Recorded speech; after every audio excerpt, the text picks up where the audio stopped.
I come from China. In Chinese, this X pronounced like a SH, so it's Xuewei. My last name is Zhang. And basically, this slide is my life. Before coming here in September 2015, I worked in Los Angeles for a year as a postdoctoral researcher, and before that in Boston, where I got a PhD degree in electrical engineering from MIT. And before that, I was in China. I spent 6 years in Beijing, the capital of China, where the 2008 Olympics was held. And I got my bachelor's degree and a master's degree in electrical engineering, both from Tsinghua University, the top university in China.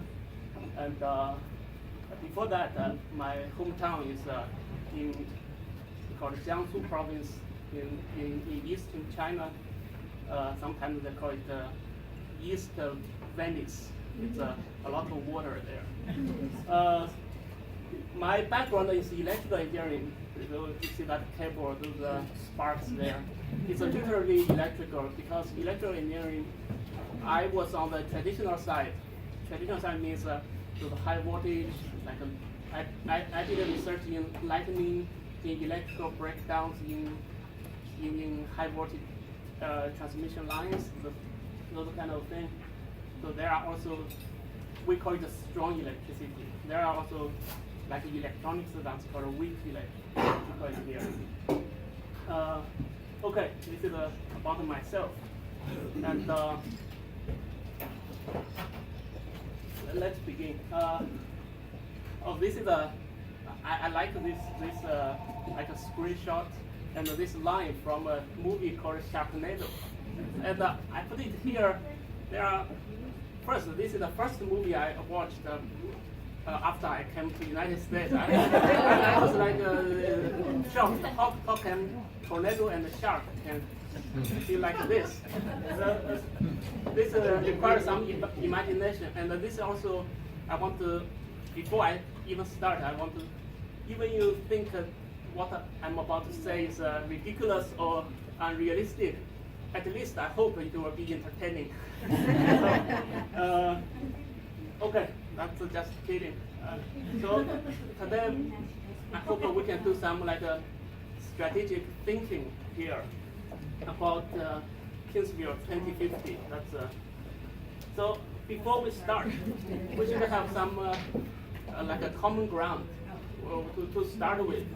So the common sense, most people would agree, in the future should be better than today, than the past, right? So every time I see this picture, there's like our teacher pop out in my mind that says something not gooder. The second common sense is if we set a goal, we want to go move toward that goal. There's an easy way, there's a harder way. We definitely want to do it the harder way. We want to do it as easy as possible. By this, I mean it's probably a more economic approach, right? More smooth transition. That's what most of the people would prefer, right? So in the meantime, there's some old sayings, no pain, no gain, right? If you want to change, there's definitely some pain. And because if these two are basically the same thing, if it's easy, everyone would do it. So with this being said, so this is like my starting point. So everybody wants to see some local community development or economic development, but how? So this is again another screenshot. This is I think it's Scarface. So. Okay. So my basic idea is this picture also. If you see the flyer Max distributed, this is a novel written published in 1901 by an author. The title is The Master Key, and the first is is a scientific fiction at that time. It's in today's term, it's something like a virtual reality, mixed reality, that kind of thing. But I really like the title because I think technology is the master key to the future, from my perspective, to drive local development through technology. That's actually it's not just for here. For most of the developing countries, they do it this way. Like India, like the country I come from, China, they do a lot of technology development. Okay, then let's think about still common sense. Our attitudes toward technology, if we close eyes and think for a bit. The first, most of people will say, go with the flow, right? We cannot do anything about technology. When technology comes, we use it, right? Just go with the flow. But some others will say, we ride the wave. We lead the fashion, lead the trend, right? So there are basically two different attitudes, and apparently this is what I like to promote. What I so, in my opinion, we should not let those emerging technologies. That's why I set the time frame is 30 years from now, because if we start prepare today, now, probably in 30 years we can accomplish something. And so here's a lesson learned from history. The television, very quickly prevailed after its invention because it provided a lot of information and entertainment to people, right? But over these decades, people also find it's like a eat. Our money, the time, the health, and the relationship. So those are the downsides of this technology. So if people at the beginning they notice these downsides, so probably they can make television better. Similar thing for smartphone. It's more recent, so many people still can think now, like if in the city on subways or on buses, everybody is looking at the phone. Here too. And here's you may say we can use technologies for good. We don't do bad things or don't do anything to harm our health or anything. We can use it to boost our work productivity, right? We can use it for family, to make family life easier and happier. Actually, these two pictures, I can see a storyline here. That guy, when he's young, he worked hard, and a few years, then lost some hair, and married a woman, bought a house, had several kids. That's it. Okay, but just this, we say we passively use technology for good. That's not enough, because most people, most communities will be the same. So if we do not want to feel left behind, so we probably need to understand or predict how these emerging technologies will impact or change. Here I listed like 4 different aspects. It's also on that flyer. Infrastructure, for example, energy infrastructure. Now the power and energy industry is changing. In the next decade, there could be some major change. And for economic development and for education, for example, to develop technology here, is our education system now competent or sufficient, and also impact people's life. Quality of life, including, for example, natural environment, the air quality, things like that, the culture, the like health, these kind of things. Okay. So I haven't defined what exactly are emerging technologies. So these are not my findings. Actually, I do not need to do any research on this. There's a report by the Department of the Army. There's a public report. I didn't steal anything. It's a public version. Emerging science and technology trends, about 1.5 years ago published. They listed like maybe 10 or 11 categories of emerging technologies.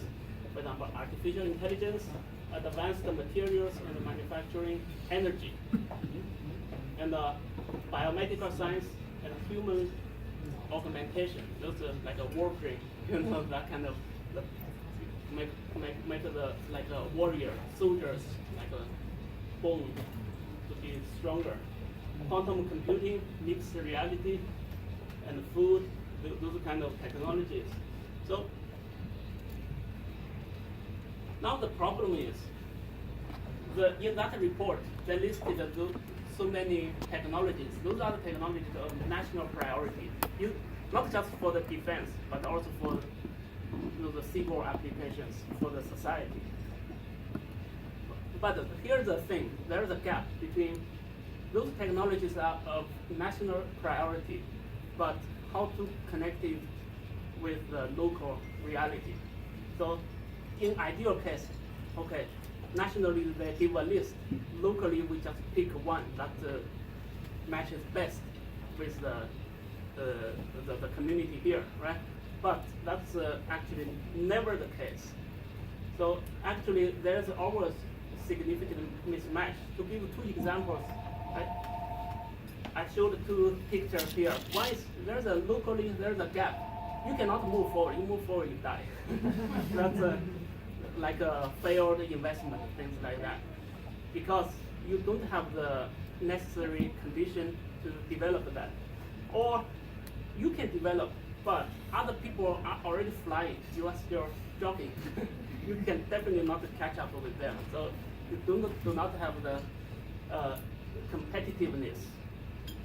So these are the things we need to consider. Also, there are things for the community development. This is the same thing for both China and probably United States. Because every time I go back to China, those like city officials will talk to me, ask about things like how to develop something. And at the beginning, I hated that. I'm a researcher.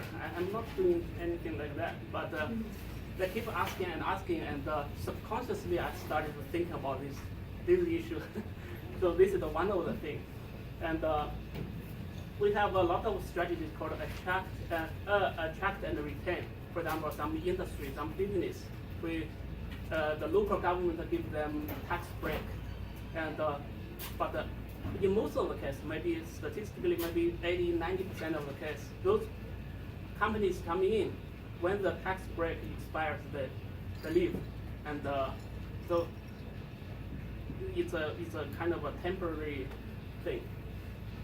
And there is some new concept called just grow the business, grow the economy locally, for self-pollination. And this is something I'm really interested in. It's just like a Rotary Club, this kind of setting could be possible, because it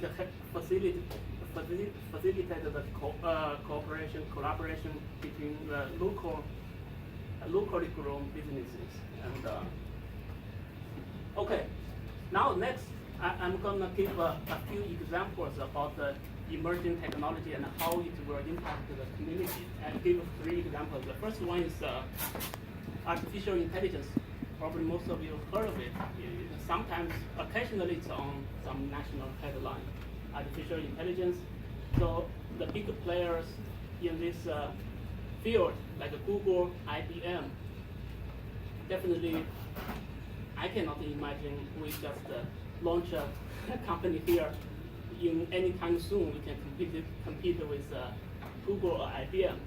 But the idea is we probably can work on some downstream industries. For example, the application, we cannot develop the key technology there, but probably focus on application. We use the technology to do something for the community. This is an example called Short Spotter. This company actually started in Corpus Christi, and later they moved to Philadelphia. And now it's becoming a very big company. It's basically use some computer and artificial intelligence to predict where it's going to be likely to, for example, next hour, where it's likely to have a shooting. And then the police dispatch can guide the patrol there to help with that. And this is a good example. They did not develop those kind of computer algorithms, those key technologies, but they use it for some good purpose. And but good purpose, I mean, sounds very good, but they have some legal things. For example, can they use those data? Things like that. And so the basic idea is use AI to meet local needs, and for education and smart cities. So smart city, for example, the previous example I showed the law enforcement, for healthcare, for traffic, for media, those kind of things. Here's another example, probably has a fit to Kingsville because it's about agriculture, it's about cows. In recent years, there's a new technology called Internet of Things. It's not just the Internet of computers, it's the Internet of everything, like a refrigerator, microwave, even your bed, are all connected. But this company called BOV Control, it's a company in UK that developed something called Internet of Cows. They put some smart sensors on cows and let cows can talk to each other, and those sensors can collect and send the information to a control center, and the control center can help somehow move the cows and to improve for the milk production, things like that. It's using artificial intelligence, this kind of technology. Okay, the second technology I'm going to talk about is called quantum computing, called QC. And I don't have time. It's just it's an interdisciplinary field between computer science and quantum physics. And basically, it's based on this picture, that's the 0 ones. In this computer, or classical computer, 0 is 0, 1 is 1, but quantum computer, you cannot tell it's 0 or 1. So that's kind of amazing. And when I started learning this thing at MIT, I was given a reading material or textbook like this. And most of people, I don't know what it's about. So I developed my own redacted version. I crossed out.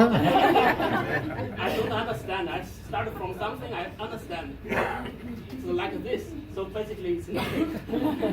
I still don't understand anything.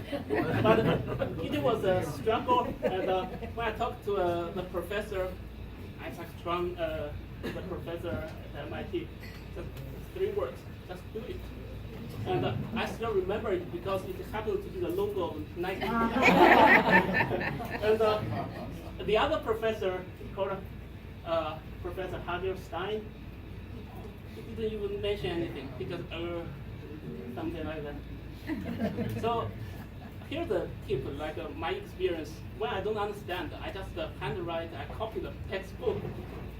Copy one time. I still don't understand. Do it twice, and give it 3 times, and everything starts to make sense. Okay, then come back to quantum computing. It's a trend of the future information technology. The cryptography, how you encrypt data, the communication, how you do the kind of telecommunication, and computation, the computer.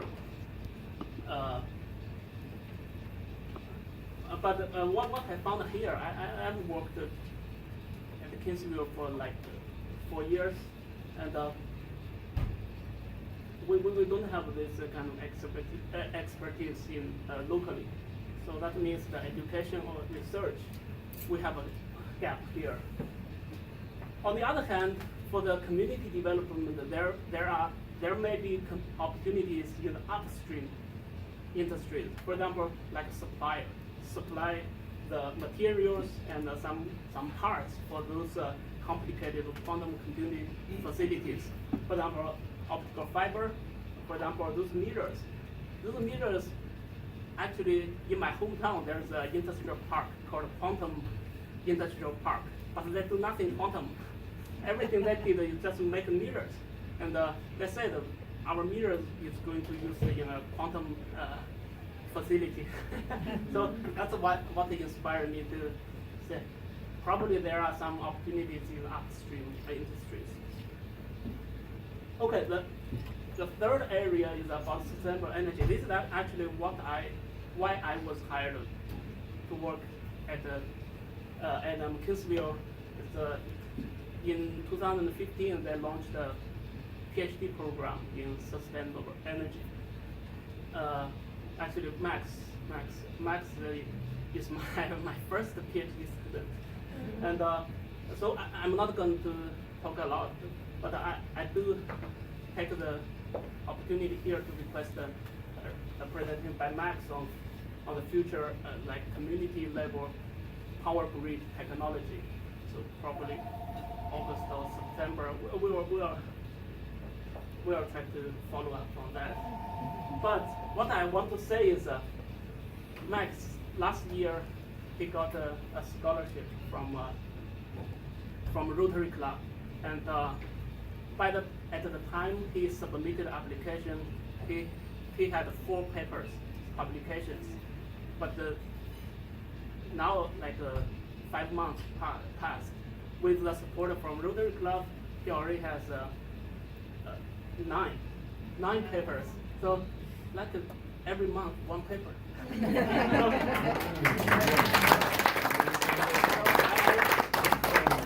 I think this is he's about to have 2 or 3 more coming in the second half of the year. So I think this is a very good way to use scholarship. We can deliver some solid outcomes. Okay, I'll take 1 minute to advertise my group's research. I have 3 PhD students. This is based on my understanding of the energy industry over the future, what's going to change. Basically, I say it has three levels. Component level, for example, 1 equipment, 1 machine. That's a component level. System level, that's the grid connected together. And market level. So I said this is called like a market level is money flows. The system level is energy flows, and the component level is technology flows. 3 flows, 3 levels. And these are some examples. The first one, the market level called consumption. It's not a typo, it's consumption. Means in the future, each household can be both producers and consumers. So that they are called prosumers. So consumption, but then different houses they can trade. How to make such a market mechanism there. So okay, I have talked enough. So what's the plan to move forward? Right? We have vision. We have studied how to convert it into actions to take. Right? So here's my plan. So you can see that SSC is what we are currently doing. Max, I, and a couple other students. We are doing something called sustainable and smart communities. This is research. Today I'm presenting this K2050, the Kingsville 2050. And actually, we can expand this to Coastal Bend CD, Coastal Bend 2050. That's similar, but probably more opportunities. And the biggest framework I now in my mind is called STORY, South Text Operation Research Initiative. This is I think this is a very good way to connect the community, the industry, the businesses with the academia. And this was inspired by this called MIT Energy Initiative, which supported me 5 years there. They just connect the university with the industry, and they have their business model, which can be very used. Also, I have been inspired by a lab at MIT called MIT Media Lab. It's do all of fancy things. They have different groups there. Dr. Zhang, I hate to cut you off, but I gotta wrap up a few things. Oh, okay. But will you please stick around so that they have opportunity to come and ask you questions and talk to you about it? Sure. Okay. And Max, we look forward to bringing you back again for another. All right, please give them a hand.